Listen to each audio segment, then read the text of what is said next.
Hello, everyone. My name is Kanushri. I'm your co host.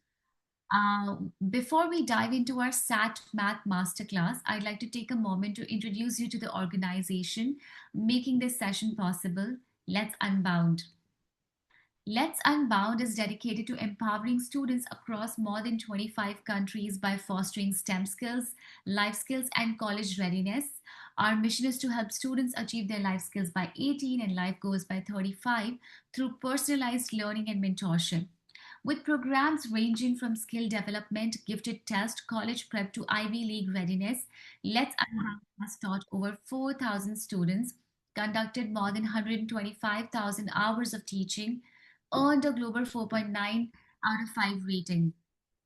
By combining innovative teaching methods with strong mentorship, Let's Unbound helps students realize their potential and make a positive impact on the world. So, as we begin today's masterclass, remember you're building skills that will help you excel far beyond the test in college, career, and in life. We have our mentor, Rini, with us. Over to you, Rini. Good evening, everyone. I'm glad you all are here. So, in this masterclass, we're going to see how to score a perfect 800 on 800 in the SAT. So, let me share my screen.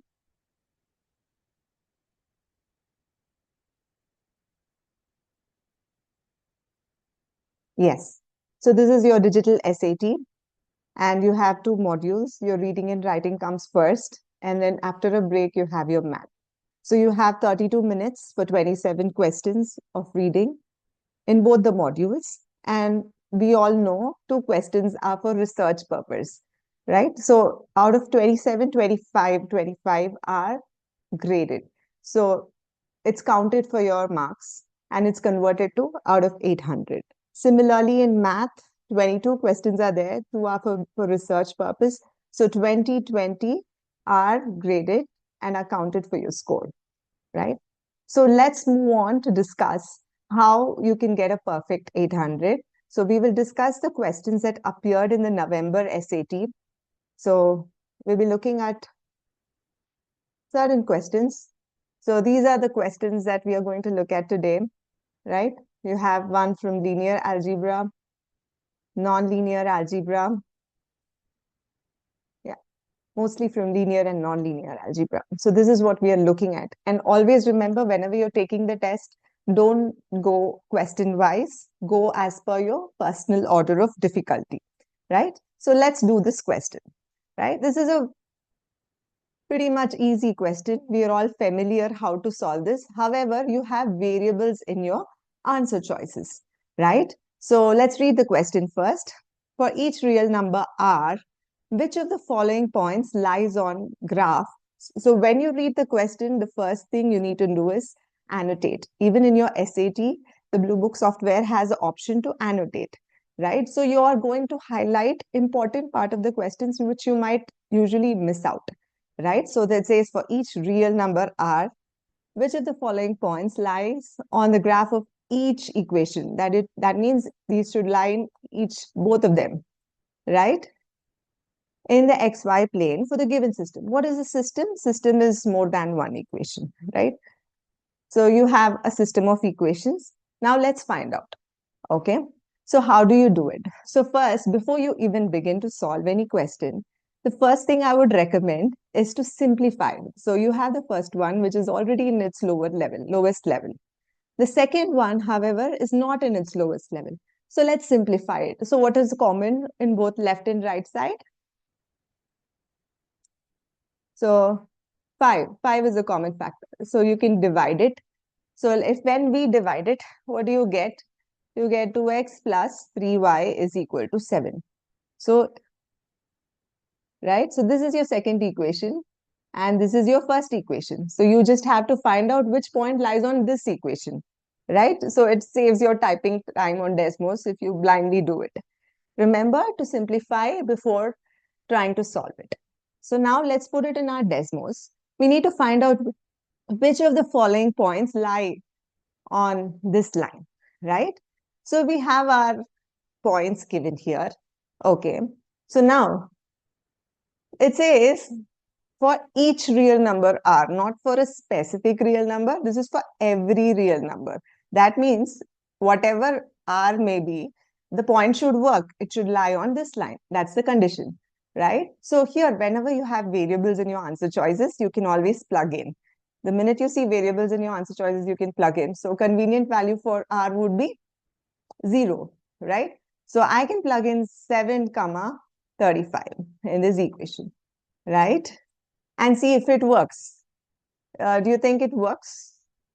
When I put r is equal to 0 here, it's too big. The left side is too big compared to the right side, right? Here you have 7. Here I'm definitely going to get a different number. So obviously this doesn't satisfy. Similarly, here, where else can I plug in for r? If I'm going to plug in, it's going to say 0 comma 0. So what, see, we can put it on Desmos and use the slider, right? So let me just type it on Desmos.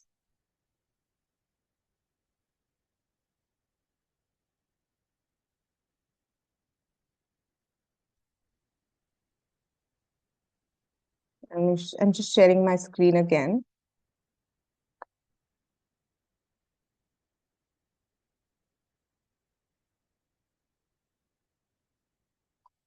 Yes. So here's my equation. 2x plus 3y is equal to 7.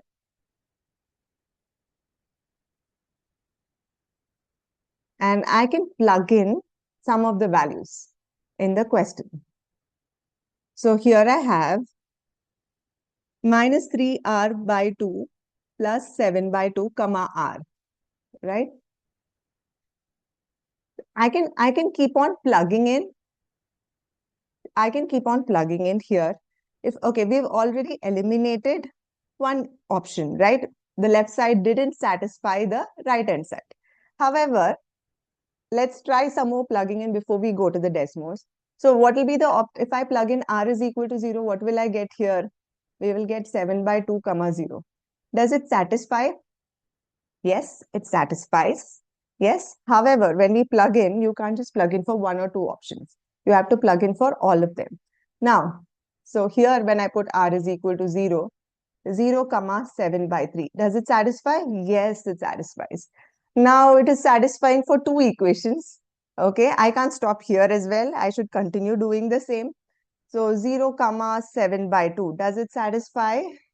No, it doesn't satisfy, right? So 0 plus 3 into 7 by 2 is not equal to 7 by 2. So I can eliminate this. We've already eliminated since it did not satisfy. Now we have two options. This is where I can use my Desmos, right? So let me type it options B and see which of them satisfies it consistently. So minus 3r by 2 plus 7 by 2 is my first option.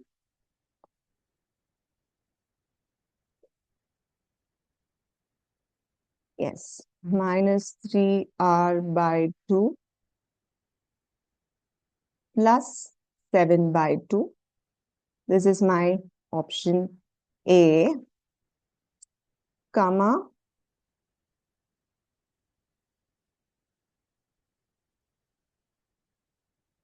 comma r, right? So that is my second point. So here you have an option, add slider, right? So when I have add slider, I can keep checking. See, when I move the slider, it not only gives me value for r is equal to 0, it keeps giving from when r is equal to 1, 2, 4. Here, in fact, even decimals count because it's also a real number, right? So we see for every point, it does lie on the equation. So probably this is your answer. However, we'll also check if it works for the other option. So this is your answer. However, let's see if it satisfies for the other one also. So it's r comma 2r plus 3 plus 7 by 3. Let's check r comma 2r by 3 plus 7 by 3.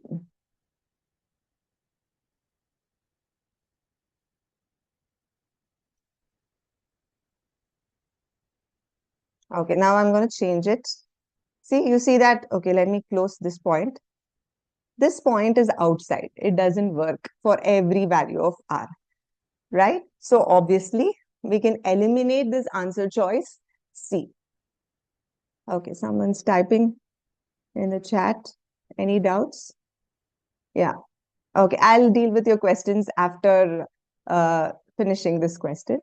Yeah.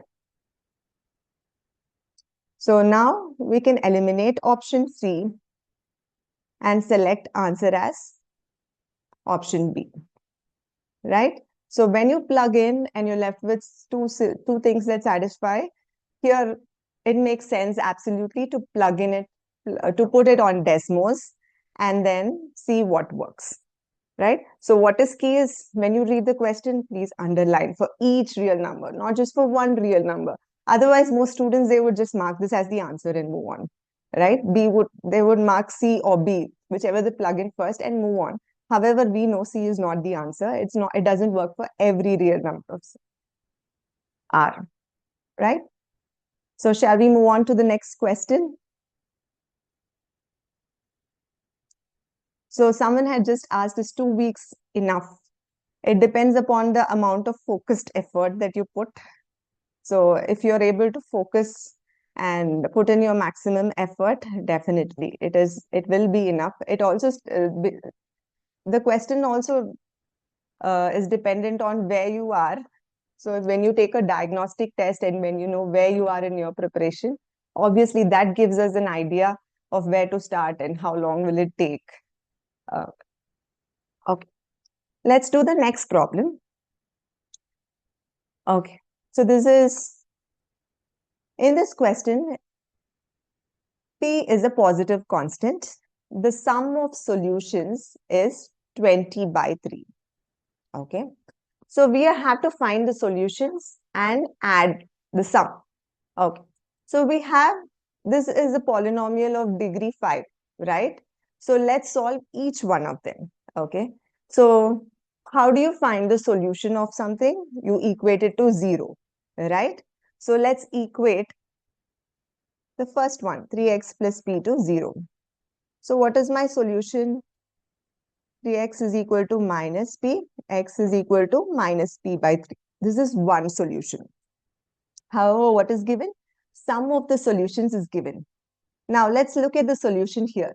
So 5x square minus 45 is equal to 0, right? So simplify it. 9 is equal to 0. X square is equal to 9. Is x is 3? Most of the students stop there. When I take square root, it is always plus or minus 3. There are two solutions to it. A lot of students miss out the minus 3, right? Okay, so we have solution of this. Now let's come to the solution of this.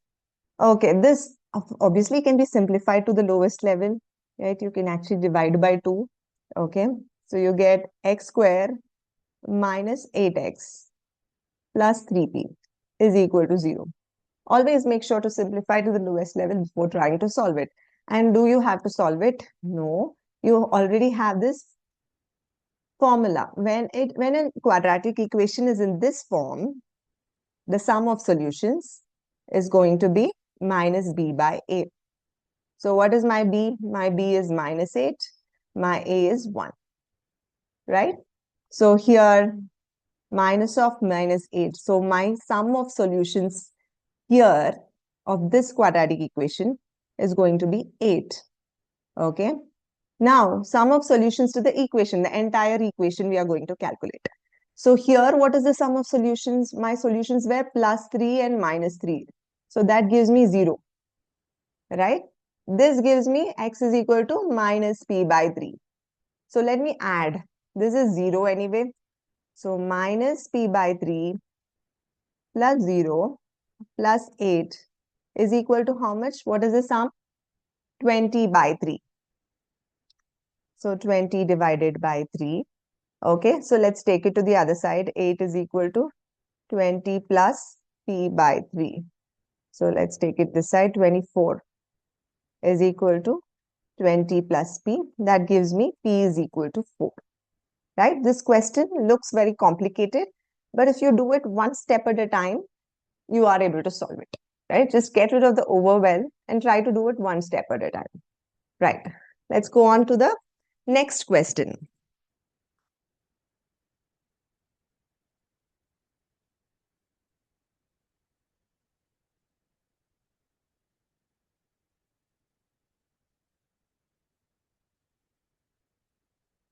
Okay. So another quadratic equation with factors, right? So here we have the given quadratic function has factors in the form. So we have to actually convert it to this form. So again, when it comes to factorizing or anything, you see here, there is a k. K, what is k? K is an integer. So A, B, C, D, K are integers. This is very important. It is not a real number. It can't be a fraction. It can't be a decimal. It's an integer, right? Integer can be zero also, right? So what is the smallest possible value of AB? This is what is a smallest possible value, right? It's important to highlight the key things because you may find AB, but you may not find the smallest possible value of AB. And it might be there in the answer choices, which, which is meant to trap you, right? Okay. So now let's factorize this. Okay. So which is easier? So here k is an integer. So let's take out the common factor first. So what is common here? So this is 6 sevens are, and this is 36 6 are, this is 7 into 10, 7 into 3 into 10, right? So definitely 3 is a common factor and 6 is a common factor. 3 is definitely a common factor. It's there everywhere. But one more factor, I can take 2 into 5. So 6 is a common factor in all of them, right? So I can take 6 outside. If I take 6 outside, so now I can simplify this. Okay. So, so definitely we got our k, which is 6. Now divide it by 6. So 9, 6, okay, 6 nines are, sorry. 9, 6 are 54, right? So 9 x to the power 4 plus 36 x square plus divide by 6. What do you get? 35. Yes. So we have our k. Now we have to divide this in the form of ax square plus b and cx square plus d.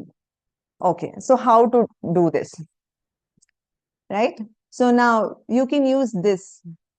You can use these numbers, 9 and 35. So 35, what are the factors of 35? 7 and 5, very simple, right? Similarly, this can be 1 into 9 or 3 into 3. Okay, so I can FOIL it, right? 6 is there.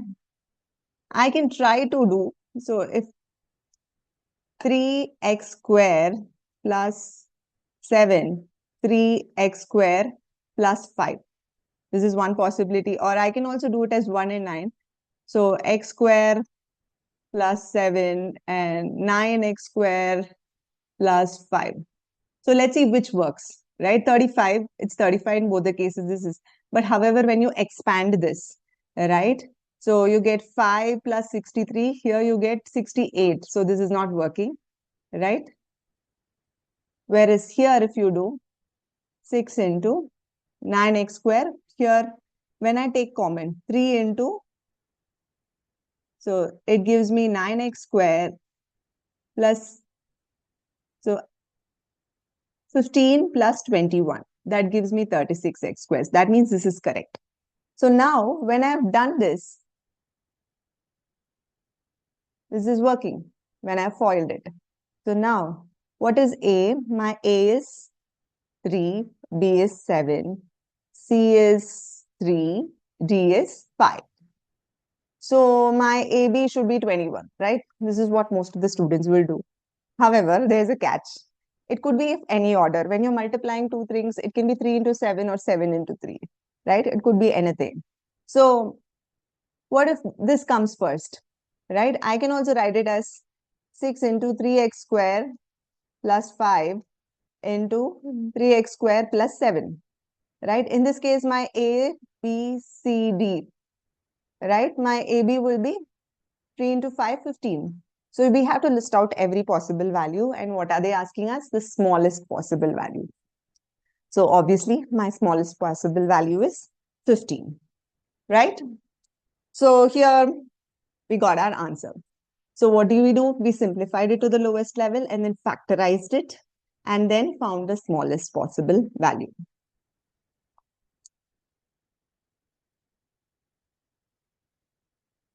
Let's go to the next question.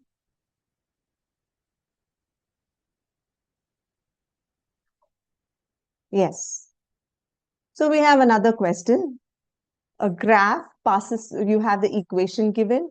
A, B, C are constants. And the graph passes through the points. You have 2 points given to the nearest whole number. These are very important. What is the value of f of minus 4? And you have to add both the values. So now, how do we do this? This looks very complicated, right? If you have to plug in, it will take a long time. So we will use the Desmos for this. We'll use regression. So the points are given, right? So minus 7 comma 15 and 0 comma 299. So let's put it on Desmos.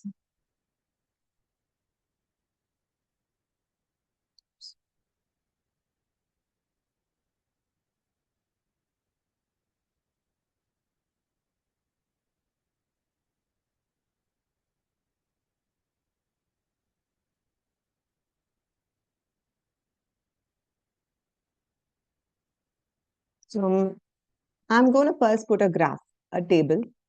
Okay, minus 7 comma 15 and 0 comma 299.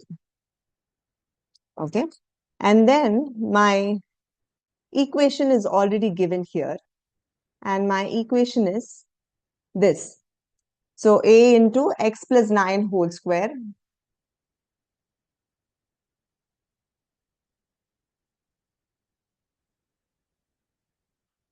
let me just quickly write it. A into x plus 9 whole square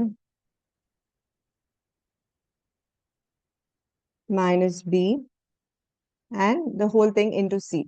So let's put it on Desmos quickly. So when you put it on Desmos, it's always y1 and then you have the slider symbol.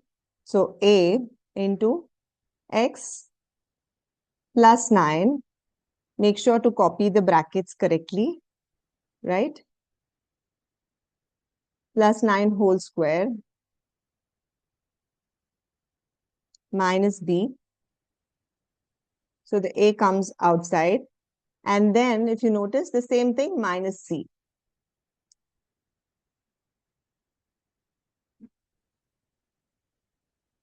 So why is this error showing? Because we've used x1 and we have y1, we have to use x1, right?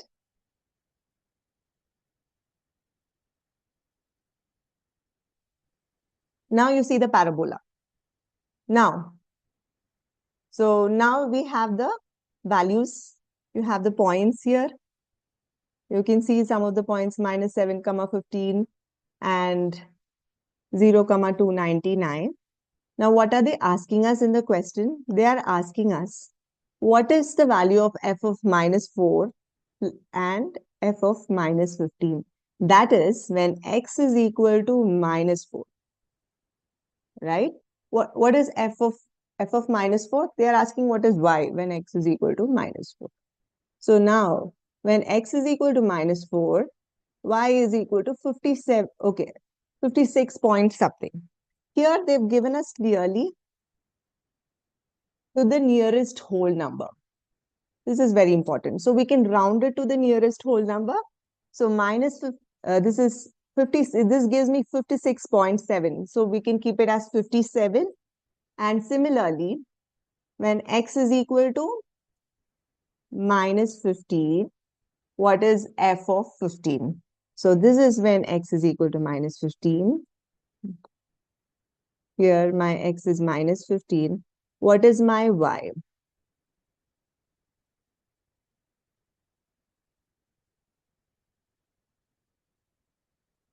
It gives me 89. So we'll round it off, right? Earlier we got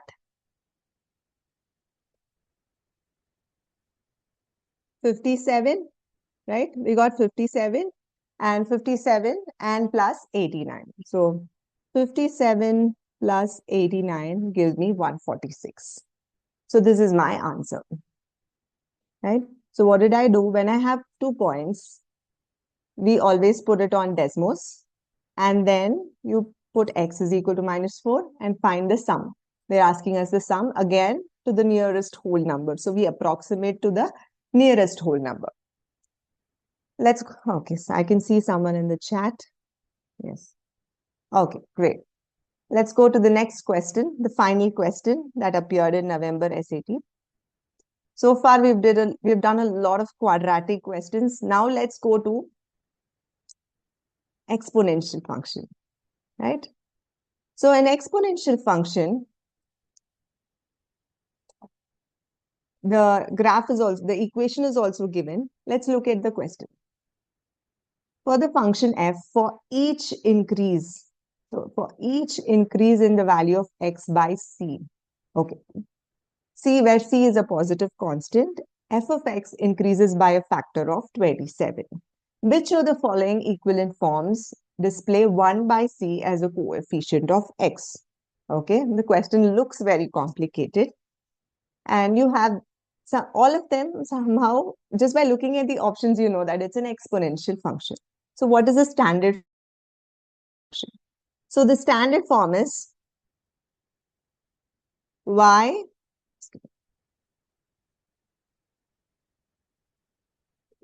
is equal to a into b power x, standard form of my exponential function, right?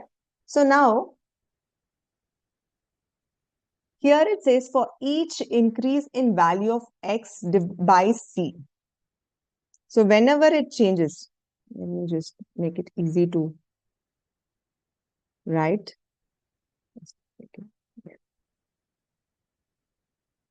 Yes. So my standard form is y is equal to a into power x. Now what they are telling in the question is for each increase in value of when x increases by c. So when in my y b x, when x increases by c, right?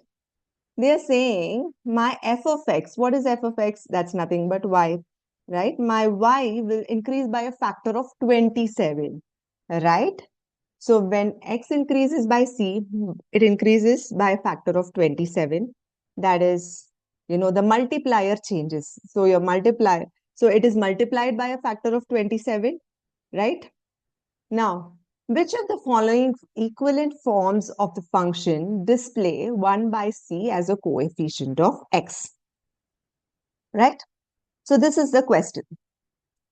Now, so y is equal to a into b power x. Now, this is a normal equation. So we will expand this. So we have b into x plus c. So what is a power m plus n? That is equal to a power m into a power n. So I'm going to apply it here. So this is a into b power x into b power c, right? So my y, which is already a into b power x, this is my original function. This is multiplied by what? It is multiplied by b power c, right? And what is that b power c supposed to be? It says increases by a factor. What is factor? Factor means multiplication, right? So now b power c is going to be 27, right? Now b power c is equal to 27. So we have this. What is b power c? This is 3 cubed. Okay. Now, however, what are they asking in the question? They are asking which of the following forms of the function display 1 by c as a coefficient of x. right? So here they should have, in the first initial function, a into b power x, the coefficient is 1. There is no coefficient for x, right? A into b power x, there is no coefficient. Here it is 1. However, here it is becoming 1 by c, right? So in option A, my c is equal to 2, right?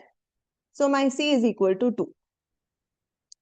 And in option B, my c is equal to 6. In option C, c is equal to 4. And option D, c is equal to 2, right? These are the, this is in the form of 1 by c. You have it in all of them, right? So you cannot eliminate any answer choice. However, one thing you know is, initially, see, it says in the question, x increases by c. So initially we will put x is equal to, in option A, x is equal to 0. What is my f of x? My f of x is going to be 48. But when I'm going to increase it by 2, okay, I'm going to increase it by 2. What is c here? In option C, it is going to be 2.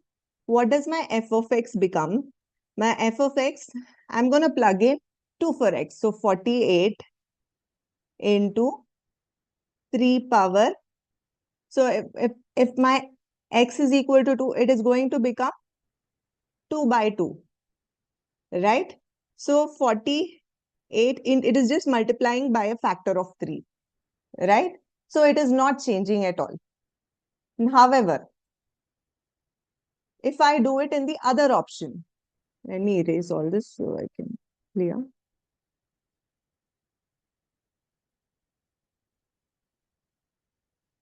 Yes. Now, option B, my x is equal to, when x is equal to 0, f of x is 48, right? When I substitute x is equal to 0, this whole thing becomes, anything power 0 becomes 1, right? Here also, when x is equal to 0, we get 48. Initial value is 48. Now I'm going to increase x to 2. So what happens? F of x becomes, here I have 48 into 3 power 3 whole power 1 by 6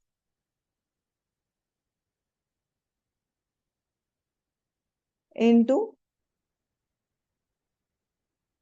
okay, here it says increasing by c, right? I'm sorry. We've increased it by c. We've noted all of the c values here. What is my c value? My c value is a coefficient of x. Here c is equal to 2. What is my c value here? My c is equal to 1 by c, right? So c is equal to 6. So now 1 by 6, what is my c value? Here 6, right? So when I do that, I'm getting it multiplied by a factor of 27, right? So what do we do? No. So this is, gets cancelled. So initially it was 48, it becomes 48 into 27, right? I can similarly do this here. When x is equal to 0, my f of x is 48, right? When I increase it to 2, it doesn't multiply by a factor of 27. So I can eliminate these answer choices, right? So by plugging in the values of x, we can find out which is giving us a factor of 27. So in this case,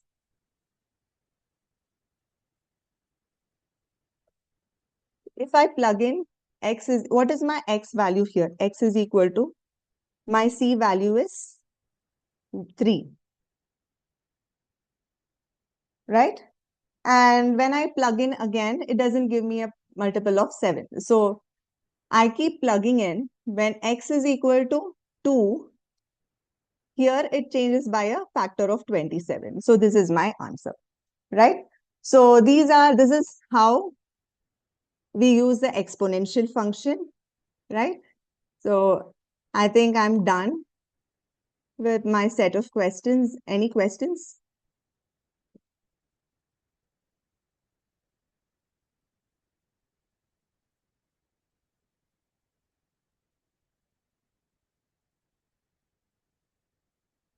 Any questions? I'll then hand over to my team. Thank you. Thank you so much for a wonderful session, Rini. Well, so we host unique AP, SAT, and IBDB masterclasses every weekend, and we'll be sending out email updates to keep you informed. Before we wrap up, I'd also like to take a moment to display our students' SAT results. It's truly inspiring to see their hard work. Uh, I'll just, yeah. And well, that brings us to the close of today's session. Also, I have shared some important links in the chat box. So please feel free to save them for your reference. All right. So we look forward to welcoming all of you to our upcoming events and masterclasses. And thank you once again for joining us today. Until next time, take care and keep learning.